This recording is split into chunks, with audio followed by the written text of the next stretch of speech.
Front Row MMA, I'm here with Dollaway and Ryan Bader, who have been doing some MMA seminars throughout the UK and are now here at the UCFC 4 event in Batley.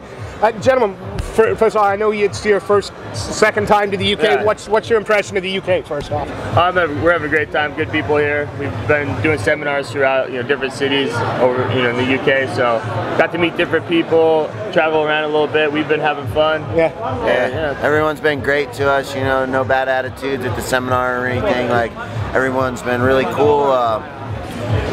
Yeah, and a lot of people showing up to them, so that's even cool too. That they're coming to our seminar. I think the UK is probably is a big center for MMA, but it's still growing. What do you guys see that we need to do to catch up with the Americans, the Brazilians? Is there anything we could do? Well, I think everybody just keep doing what you're doing. It's a young sport and it's going to grow. You guys are going to develop like any other country. Yeah, it's not different like country or anything like that.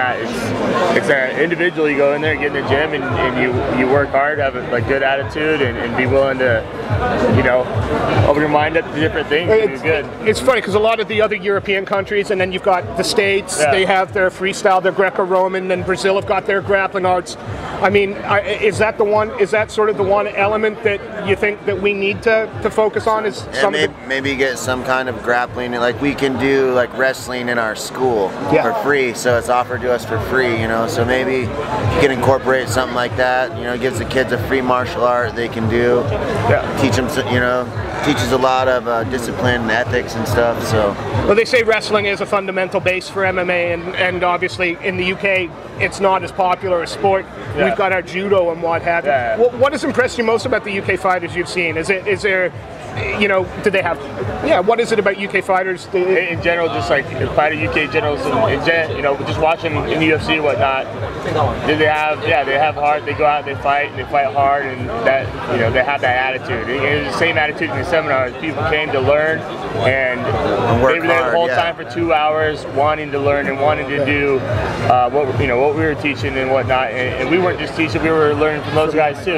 So basically, just watching like UK fighters I like to watch because they just go after it basically. They balls to the wall. They do it. They get it. Do you think that MMA is going to take a firm enough hold in the UK? Do you see that passion amongst the fighters and the? I think it's going to take a firm hold, all throughout the world. And I think the UK is going to be a really big part of it. Fantastic. Just the fan support and everything here is growing every day. So you have shows like this. That you're getting more and more fighters developed. They're coming in bigger shows, and you see more and more in the UFC now, and big stars coming through. And like you were saying, it's going to take over the world pretty soon. And the UK's been there for since the beginning. We got Bisping, and now you guys are starting to develop your own stars. Like, it's going to grow here quick.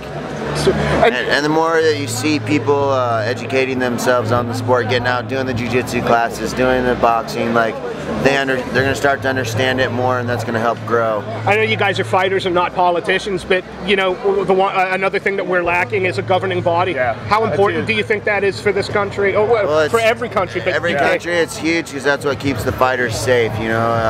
There's been really no deaths in MMA under a sanctioned body. The fighters need to make sure they are physically able to get in there and fight. There's nothing wrong, with your head or something. So the governing body protects the fighters. So yeah, you need that to make sure everyone's safe. Yeah, you definitely need mainstream, and like you were saying, like pre-existing conditions and all that. If you're just having fights and you're not getting checked out, that's when people get hurt. Well, I suppose, I think it was happened in the States. Thiago Alves in the Jersey card got pulled up with a but no fighters get. Silly question, if you were to come and fight here for the UFC, would you still get the same? Would you be looked after? Medicals, everything. They would bring the Nevada State Athletic Commission to put it on there. You're under the same laws. Like I thought in Japan, and we went over there. We still got drug test. So if we decided tomorrow we wanted pride rules, that just couldn't happen with the UFC fighters. You guys couldn't come over and a promoter go down. We're gonna go pride today. No. Well, as far in the cage or like right now? I'm not sure I like my chances with that, but you guys, you're here to watch Are there any fighters you're familiar with on this card? Is there? Yeah, we got to actually meet quite a few of them. So I think we've got about three fighters that were there at the seminars watching too. That was very, very cool. You got any tips for me? Got any tips for the? Oh, I forgot this betting over here. Yeah, no. So we got to meet quite a few, and you know, for them it's fight week and this and that. But a couple of them were watching the whole seminar. They you know, they weren't participating. They're there trying to pick stuff up the day before. You know, so it was cool to see that.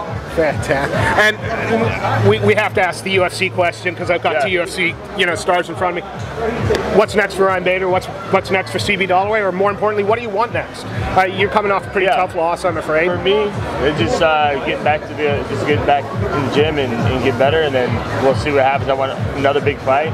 Is there any name? I know people don't ask for names, but is there somebody you'd be interested in? Oh, not really at this point. As far as like finding in particular somebody, or like I don't know. I'm fine. Does that enter into it very much for you guys? Like, is it a case that sometimes there's a guy you really want to fight, but most of the time it's just business, or?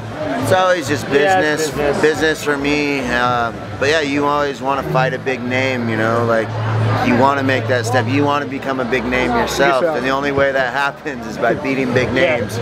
So once you have a name, you got a target on your back. Guys are going to come for you. So. I've never really had any like bad blood as far as like I want to fight this guy and whatnot. Well, I don't know. I thought Jackson started to get under your skin a little bit. I think. Yeah, a little bit, but not bad. But like him, like Jason Mayhem Miller, it was really personal. That's the guy you want to fight. Yeah, that was a guy that it was before our fight. Like I actually kind of was a little bit of a fan of him. He's the first UFC event or first cage fighting event I ever went and saw. He was the main event.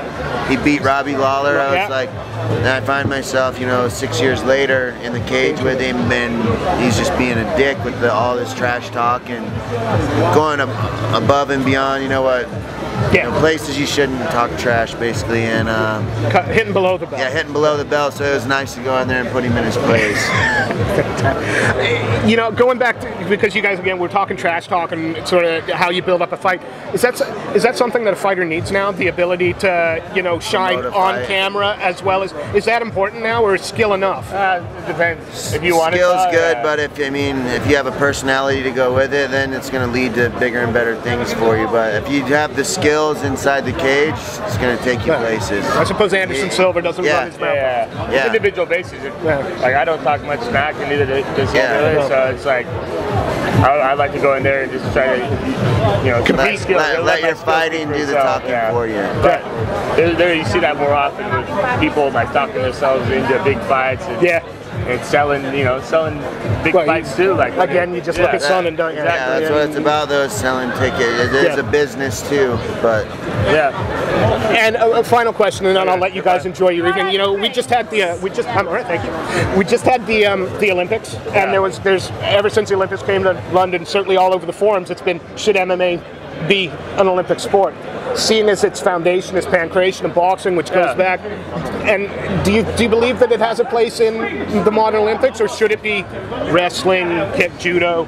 I think it has a place in the modern Olympics. It gives, if a guy can go as an amateur and win an Olympic title, it's going to do money-wise. He can, just like boxing, if you go win a gold in boxing, now you're going to start up here as far as your pay, and it'd give those guys, that maybe don't have the connections to the big promoters or the good manager. You can go win the Olympics, and you're making really good money. You build yourself a name that way. Do you think the Olympics is a venue for MMA though, or do you think it would have to be watered down a lot? Well, I think it should be in there. I just don't know how it would work. It's basically Taekwondo's there. You know what I mean? It would just be like champion. It wouldn't be like countries as far as Anderson Silva fights. Who gets? Yeah, it would have to be like other amateurs, just like they do the boxing. I don't think. I'd agree with you. I think it'd have to be amateur, but forget the shin guards, no elbows. no elbows and no knees to the head probably on the feet. I mean, people fight 3 times in one night still. Yeah. But we can't find it in the Olympics. Yeah, that's just, I don't know.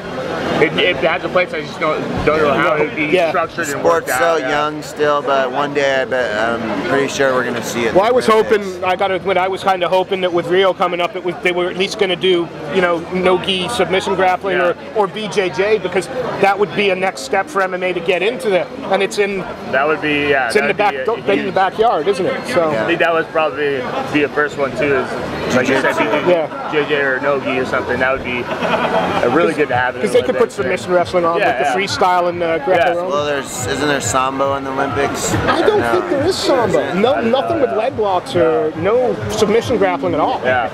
So yeah, either one of those need to get in there. Then you never know though. You watch the Olympics and you never that's it. That's the best sports. Yeah.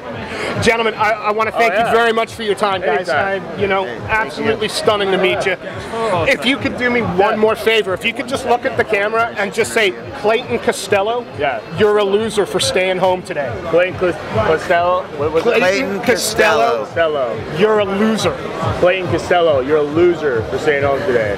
Clayton Costello, you're a loser for staying home today. Gentlemen, you just made my friend's day. Thank you so much. Enjoy the night. Thank you. Thank you.